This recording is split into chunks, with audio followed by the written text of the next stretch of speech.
Hello guys, welcome back to my channel. सबसे पहले मेरी तरफ से आप सबको हर हर महादेव। आज मैं अपने चैनल पर जो भजन लेकर आई हूँ वो है गणेश जी का। बहुत ही सुंदर भजन, बहुत ही प्यारा भजन होली का है।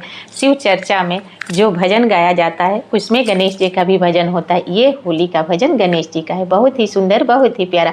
आप लोग लास्ट तक देखिएगा। अच्छा लगेगा तो लाइक शेयर सब्सक्राइब जरूर कर दीजिएगा, और अगर नए होंगे तो बेल आइकन को प्रेस कर दीजिएगा ताकि मेरे नए नए वीडियो का नोटिफिकेशन आप लोग के पास तुरंत चला जाए।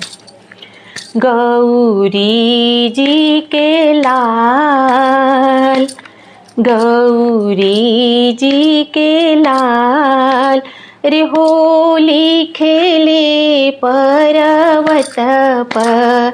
गौरी जी के लाल, होली खेले पर्वत पर।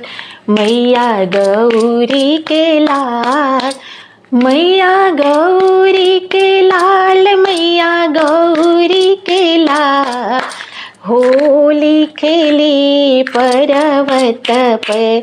मैया गौरी के लाल, होली खेली पर्वत पर। मैया गौरी के लाल, होली खेले पर्वत पे। पहिला होली शिव गुरु संगे खेले, पहिला होली मैया गौरी संग खेले। पहिला होली शिव गुरु संगे खेले, शिव गुरु संगे खेले, मैया गौरी संग खेले।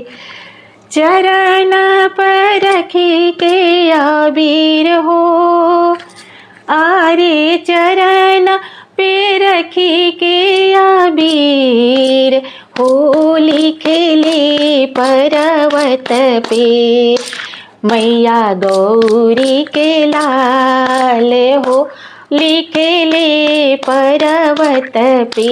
मैया गौरी के लाल, होली खेले पर्वत पे। दूसरा होली भैया कार्तिक संग खेले, दूसरा होली भैया कार्तिक संग खेले। कार्तिक संग खेले भैया, कार्तिक संग खेले, कार्तिक संग खेले भैया, कार्तिक संग खेले। आरे दोनों भैया भैले लाले लाल हो, आरे दोनों भैया भैले लाले लाल, होली खेले पर्वत पे।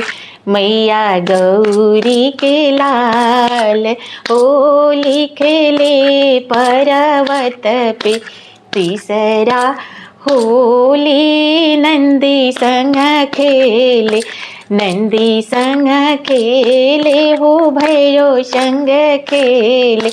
नंदी संग खेले हो भैरो संग खेले।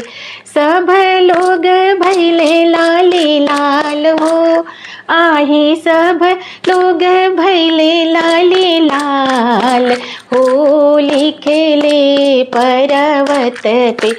मैया गौरी के लाल, हो लिखेले पर्वत पे।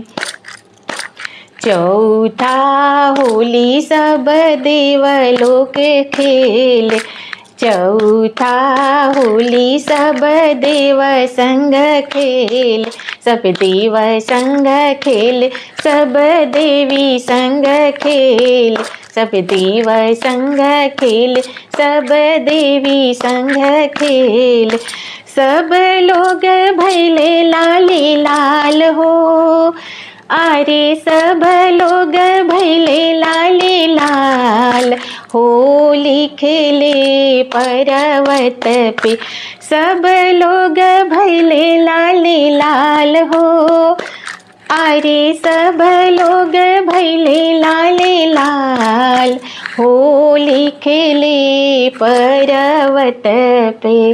मैया गौरी के लाल, होली खेले पर्वत पर। अगर मेरा ये भजन आप लोग को अच्छा लगेगा तो प्लीज़ कमेंट में हर हर महादेव, जय गणेश भगवान की जय जरूर लिखिएगा। फिर मिलती हूँ अगले वीडियो में, तब तक आप लोग को मेरे तरफ से हर हर महादेव, जय गणेश भगवान की।